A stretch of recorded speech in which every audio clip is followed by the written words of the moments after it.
Having deep religious faith, the Muslim peoples always resort to prayer, whether in joy or affliction.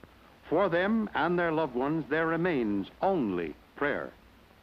For help to ease this suffering, a prayer to Allah, to God. These are the scenes which the world has not had an opportunity to see. The precious youth of a race being wasted. Drained away in the fog of uncertainty. The twilight years of age being hastened. Death is no stranger in these camps. Often deaths are concealed so that the rations of the deceased will continue to increase the food supply of the surviving members of the family. A pitiful but often too necessary subterfuge. The greatest battle is against infant mortality. Only 1 out of 5 lives longer than 6 months, owing to exposure and the weakened condition of the mothers. This is the sort of problem that calls for adequate and long-range planning.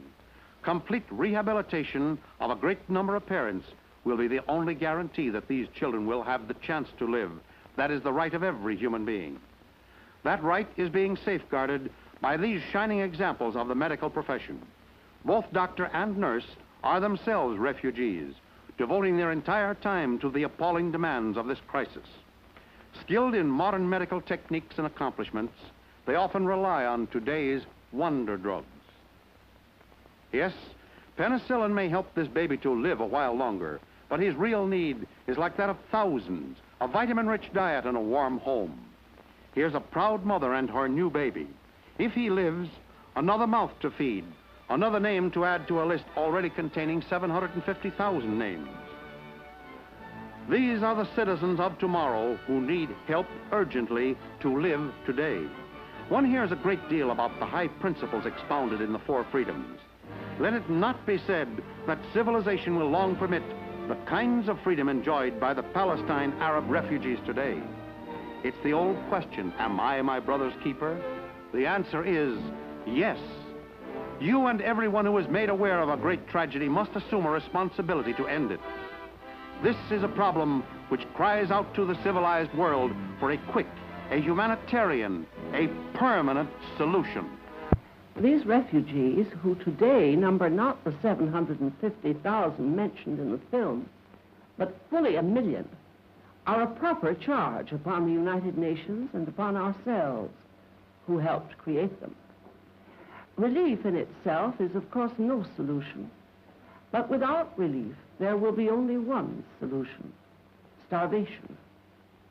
And without more than mere starvation, there are likely to be ugly political consequences. Today, the United Nations keeps them living, though hardly alive. And American and European institutions do what they can, all out of inadequate funds, to bring a little more comfort and hope into their lives.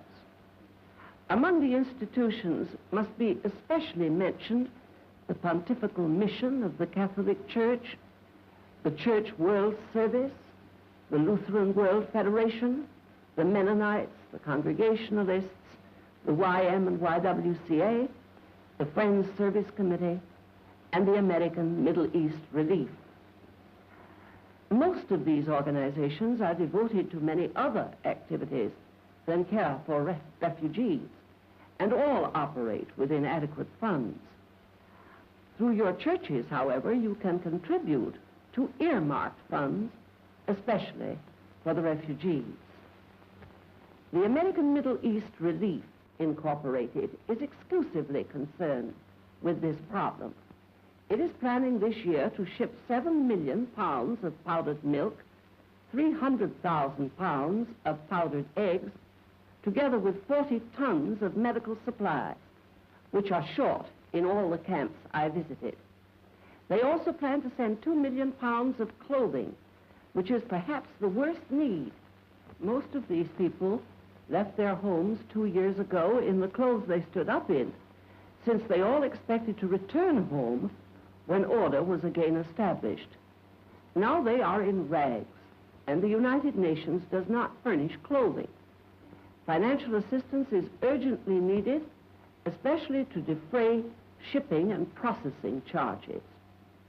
I greatly hope you will want to give what you can, either through your churches or to American Middle East Relief, 350 Fifth Avenue, New York City.